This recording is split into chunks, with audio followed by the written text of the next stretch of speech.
हमारे वीर सैनिकों ने ऑपरेशन सिंदूर के लक्ष्यों की प्राप्ति के लिए हर भारतवासी की तरफ से सैल्यूट करता हूं। हमारे वीर सैनिकों ने ऑपरेशन सिंदूर के लक्ष्यों की प्राप्ति के लिए असीम शौर्य का प्रदर्शन किया। मैं उनकी वीरता को, उनके साहस को, उनके पराक्रम को आज समर्पित करता हूं। हमारे देश की हर माता को, देश की हर बहन को और देश की हर बेटी को ये पराक्रम समर्पित करता हूं। ভারত ও পাকিস্তান যুদ্ধবিরতিতে সম্মত হওয়ার এবং সমস্ত সামরিক পদক্ষেপ বন্ধ করার পর এবার জাতির উদ্দেশ্যে ভাষণ দিলেন ভারতের প্রধানমন্ত্রী নরেন্দ্র মোদী। প্রথমেই তিনি দেশটির বিভিন্ন সামরিক, আধাসামরিক ও গোয়েন্দা সংস্থাগুলোকে স্যালিউট জানান এবং বলেন, আমাদের বীর সেনাদের অপারেশন সিন্দুরের সফলতার জন্য সমগ্র ভারতবাসীর পক্ষ থেকে আমি স্যালিউট জানাই। আমাদের বীর সেনারা অপারেশন সিন্দুরের সাফল্যতার জন্য অনেক কঠোর পরিশ্রম করেছেন। আমি তাদের বীরত্ব, শক্তি ও সাহসকে উৎসর্গ করি ভারতের প্রতিটি মা বোনদের উপর। 22 এপ্রিল পহেলগাঁওয়ে সন্ত্রাসীরা যে হামলা চালিয়েছে তা পুরো বিশ্বকে বিস্মিত করেছে। ছুটিতে বেড়াতে যাওয়া ভারতীয়দের তাদের ধর্ম জিজ্ঞাসা করে তাদেরই পরিবারের সামনে, তাদের বাচ্চাদের সামনে নৃশংসভাবে হত্যা করা হয়েছে। আর এটি ভারতের প্রতিটি মানুষকে প্রভাবিত করেছে। ব্যক্তিগতভাবে এটি আমাকে অনেক প্রভাবিত করেছে। এই হামলার পর সমগ্র জাতি সন্ত্রাসবাদের বিরুদ্ধে কঠোর ব্যবস্থা নিতে চেয়েছিল, তাই আমরা ভারতের সেনাবাহিনীকে সর্বোচ্চ ছাড় দিয়েছি। আর এখন সবাই বুঝতে পেরেছে আমাদের মেয়েদের শীতের সিঁদুর মুছে ফেলার জবাব কি হতে পারে। भावनाओं का प्रतिबिंब है। ऑपरेशन सिंदूर न्याय की अखंड प्रतिज्ञा है। 6 मई की देर रात, 7 मई की सुबह पूरी दुनिया ने इस प्रतिज्ञा को परिणाम में बदलते देखा है। भारत की सेनाओं ने पाकिस्तान में आतंक के ठिकानों पर, उनके ट्रेनिंग सेंटर्स पर सटीक प्रहार किया। आतंकियों ने सपने में भी नहीं सोचा था कि भारत इतना बड़ा फैसला ले सकता है।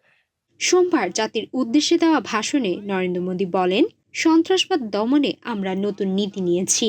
এখন থেকে আমরা সন্ত্রাসী ও যেসব রাষ্ট্র সন্ত্রাসবাদে মদদ দেয় উভয়কে আর ভিন্নভাবে বিবেচনা করব না। আরেকটি কথা হলো, ভারত কোনো রাষ্ট্রের পারমাণবিক ব্ল্যাকমেলও সহ্য করবে না। भारत की आक्रामक कार्रवाई के बाद पाकिस्तान बचने के रास्ते खोजने लगा। पाकिस्तान दुनिया भर में तनाव कम करने के लिए गुहार लगा रहा था और बुरी तरह पीटने के बाद इसी मजबूरी में 10 मई की दोपहर को पाकिस्तानी सेना ने हमारे डीजीएमओ को संपर्क किया। तब तक हम आतंकवाद के इंफ्रास्ट्रक्चर को बड़े पैमाने पर तबाह कर चुके थे। आतंकियों को मौत के घाट उतार दिया गया था। पाकिस्तान के सीने में बसाए गए आतंक के अड्डों को हमने खंडहर बना दिया था। इसलिए जब पाकिस्तान की तरफ से गुहार लगाई गई, पाकिस्तान की तरफ से जब ये कहा गया कि उसकी ओर से आगे कोई आतंकी गतिविधि और सैन्य दुस्साहस नहीं दिखाया जाएगा, तो भारत ने भी उस पर विचार किया। और मैं फिर दोहरा रहा हूं, हमने पाकिस्तान के आतंकी और सैन्य ठिकानों पर अपनी जवाबी कार्रवाई को अभी सिर्फ स्थगित किया है। आने वाले दिनों में हम पाकिस्तान के हर कदम को इस कसौटी पर मापेंगे कि वो क्या रवैया अपनाता है। साथियों, भारत की तीनों सेनाएं, हमारी एयरफोर्स, हमारी आर्मी और हमारी नेवी, हमारी border security force BSF, Bharat के अर्धसैनिक बल लगातार अलर्ट पर है। सर्जिकल स्ट्राइक और एयर स्ट्राइक के बाद अब ऑपरेशन सिंदूर आतंक के खिलाफ भारत की नीति है। ऑपरेशन सिंदूर ने आतंक के खिलाफ लड़ाई में एक नई लकीर खींच दी है। एक नया पैमाना, न्यू नॉर्मल तय कर दिया है। पहला, भारत पर आतंकी हमला हुआ तो मुंह तोड़ जवाब दिया जाएगा। हम अपने तरीके से, अपनी शर्तों पर जवाब देकर रहेंगे। हर उस जगह जाकर कठोर कार्रवाई करेंगे जहां से आतंक की जड़ें निकलती हैं। दूसरा, कोई भी न्यूक्लियर ब्लैकमेल भारत नहीं सहेगा। न्यूक्लियर ब्लैकमेल की आड़ में पनप रहे आतंकी ठिकानों पर भारत सटीक और निर्णायक प्रहार करेगा। तीसरा, हम आतंक की सरपरस्त सरकार और आतंक के आकाओं को अलग अलग नहीं देखेंगे। ऑपरेशन सिंदूर के दौरान दुनिया ने पाकिस्तान का वो घिनौना सच फिर देखा है, जब मारे गए आतंकियों को विदाई देने पाकिस्तानी सेना के बड़े बड़े अफसर उमड़ पड़े। स्टेट स्पॉन्सर्ड टेररिज्म का ये बहुत बड़ा सबूत है। हम भारत और अपने नागरिकों को किसी भी खतरे से बचाने के लिए लगातार निर्णायक कदम उठाते रहेंगे। साथियों, युद्ध के मैदान पर हमने हर बार पाकिस्तान को धूल चटाई है और इस बार ऑपरेशन सिंदूर ने नया आयाम जोड़ा है। हमने रेगिस्तानों और पहाड़ों में अपनी क्षमता का शानदार प्रदर्शन किया और साथ ही न्यू एज वॉरफेयर में भी अपनी श्रेष्ठता सिद्ध की। इस ऑपरेशन के दौरान हमारे मेड इन इंडिया हथियारों की प्रामाणिकता सिद्ध हुई। आज दुनिया देख रही है 21वीं सदी के वॉरफेयर में made in India defence equipments, इसका समय आ चुका है।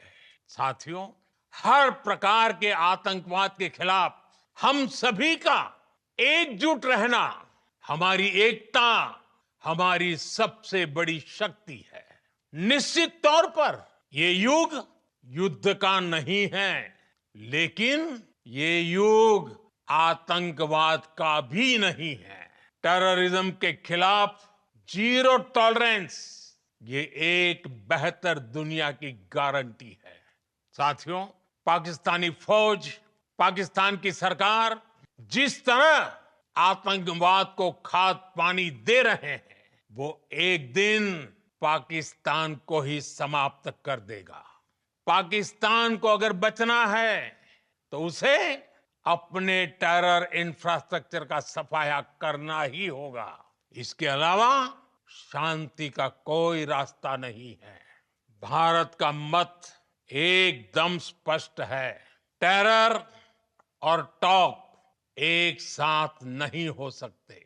टेरर और ट्रेड एक साथ नहीं चल सकते और पानी और खून भी एक साथ नहीं बह सकता। मैं आज विश्व समुदाय को भी कहूंगा, हमारी घोषित नीति रही है, अगर पाकिस्तान से बात होगी तो टेररिज्म पर ही होगी। अगर पाकिस्तान से बात होगी तो पाक ऑक्युपाइड कश्मीर पीओके उस पर ही होगी।